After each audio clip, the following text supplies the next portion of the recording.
Assalamualaikum warahmatullahi wabarakatuh. Pecinta Teguh Rahayu, selamat channel yang dirahmati Allah. Dulu aku menghindarinya, kini aku menciumi pusarannya dengan air mata.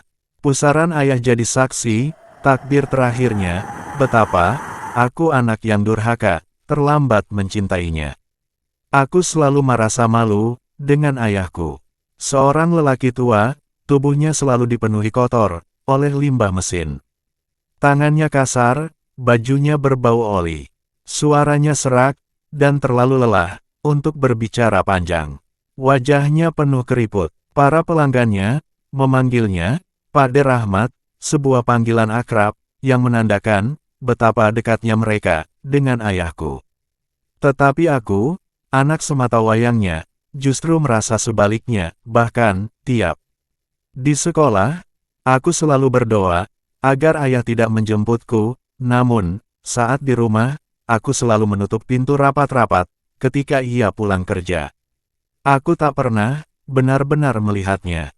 Bagiku, ia hanya lelaki tua yang tidak menarik, miskin, dan tidak sebanding dengan ayah teman-temanku yang selalu tampil keren. Sampai suatu hari, segalanya menjadi berubah. Ayah yang tak pernah aku banggakan. Namaku Ragil, anak tunggal dari lelaki yang kusebut ayah, Pak Rahmat.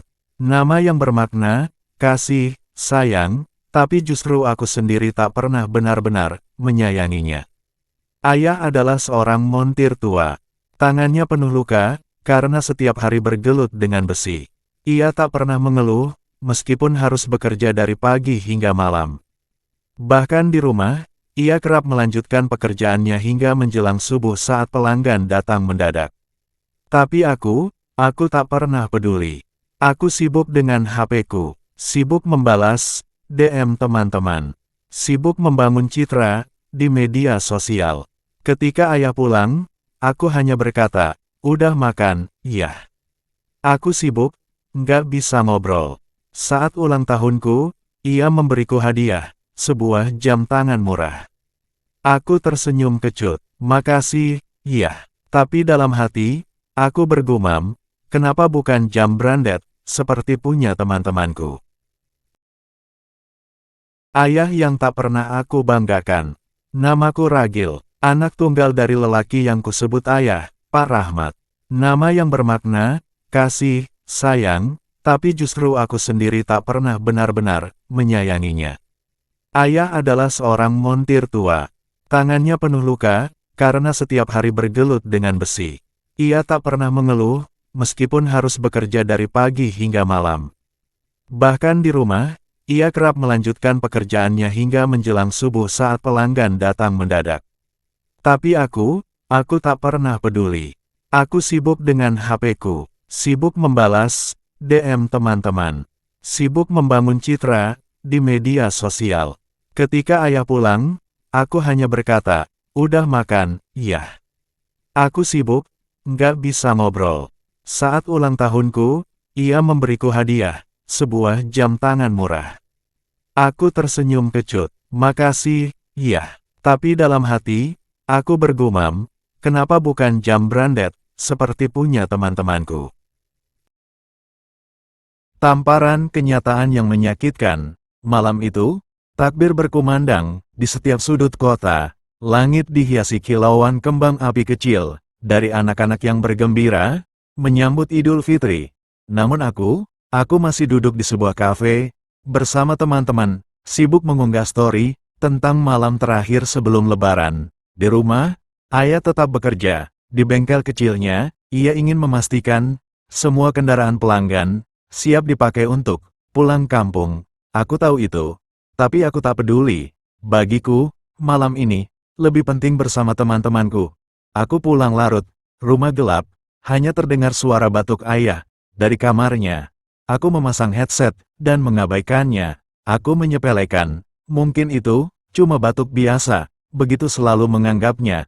Pagi harinya, saat suara takbir subuh menggema, aku bangun karena suara ibuku yang menangis. Aku keluar kamar, duniaku seakan runtuh. Ayah tergeletak di kursi tua. Tangannya masih memegang sebuah buku catatan lusuh. Bibirnya pucat. Napasnya sudah berhenti. Tamparan kenyataan yang menyakitkan. Malam itu, takbir berkumandang di setiap sudut kota. Langit dihiasi kilauan kembang api kecil dari anak-anak yang bergembira menyambut Idul Fitri. Namun aku masih duduk di sebuah kafe bersama teman-teman, sibuk mengunggah story tentang malam terakhir sebelum Lebaran. Di rumah, ayah tetap bekerja. Di bengkel kecilnya, ia ingin memastikan semua kendaraan pelanggan siap dipakai untuk pulang kampung. Aku tahu itu, tapi aku tak peduli. Bagiku, malam ini lebih penting bersama teman-temanku. Aku pulang larut, rumah gelap, hanya terdengar suara batuk ayah dari kamarnya. Aku memasang headset dan mengabaikannya. Aku menyepelekan, mungkin itu cuma batuk biasa, begitu selalu menganggapnya.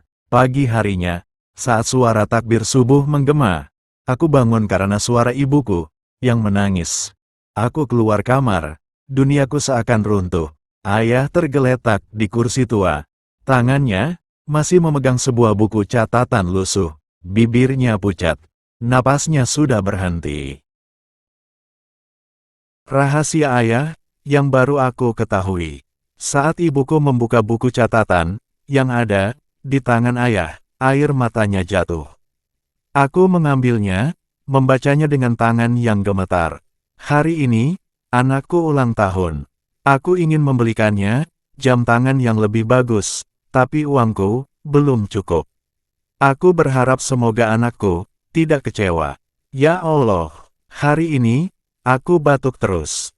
Tapi aku tidak ingin ke dokter, aku tidak ingin membebani mereka, karena aku belum bisa membahagiakannya. Anakku semakin besar, tapi semakin jauh dariku. Aku rindu ketika dia masih kecil, dan memelukku, tanpa malu. Aku ingin lebih lama bersamanya, tapi aku tidak tahu, apakah Allah masih memberiku waktu. Aku merasa, dadaku remuk. Aku baru tersadar, aku telah menyia-nyiakan ayah. Waktu bersamanya, sungguh aku anak yang durhaka. Penyesalan yang terlambat. Saat pemakaman, para pelanggannya pada datang, bahkan, teman-teman ayahlah yang sibuk membantu prosesi jenazah. Mereka bercerita bahwa ayah selalu membangga-banggakanku, bahwa tiap kali ada yang bertanya tentang anaknya, ia selalu berkata, "Anakku pintar, anakku hebat, aku ingin anakku sukses, aku ingin dia bahagia." Aku pun menangis sejadinya, seperti orang gila. Aku sungguh sangat menyesal. Aku marah pada diriku sendiri.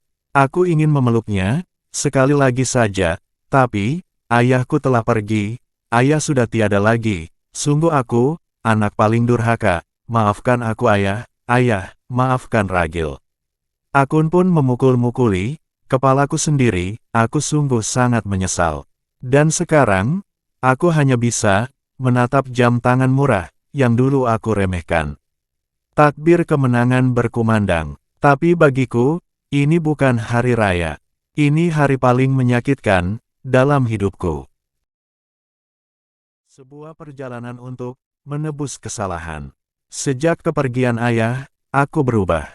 Aku tak lagi memikirkan citra di media sosial. Aku belajar menghargai ibu, satu-satunya orang tua yang tersisa. Aku mulai bekerja keras, bukan untuk gengsi, tapi untuk membuat ayah bangga di alam sana. Aku mengunjungi bengkel tua ayah. Aku menemukan foto kami saat aku kecil, tersenyum bahagia dalam pelukannya. Untuk pertama kalinya, aku menyadari, ayah bukan hanya seorang montir tua. Ia adalah pahlawanku, dan aku terlambat untuk menyadarinya, terlambat mencintainya. Hikmah dan pelajaran hidup yang bisa kita petik. Terlambatnya kesadaran melahirkan penyesalan panjang tanpa guna. Jika kita sibuk dengan dunia kita sendiri, sampai lupa bahwa orang tua kita tidak selamanya ada. Kita mencari cinta di luar, sementara ada orang tua di rumah yang mencintai kita tanpa syarat. Jangan menunggu kehilangan untuk sadar betapa berharganya seseorang, yaitu orang tua kita. Maka, janganlah engkau mengatakan kepada mereka perkataan, "Ah," dan janganlah engkau membentak mereka, tetapi ucapkanlah kepada mereka perkataan yang baik. Quran Surat Al-Isra 23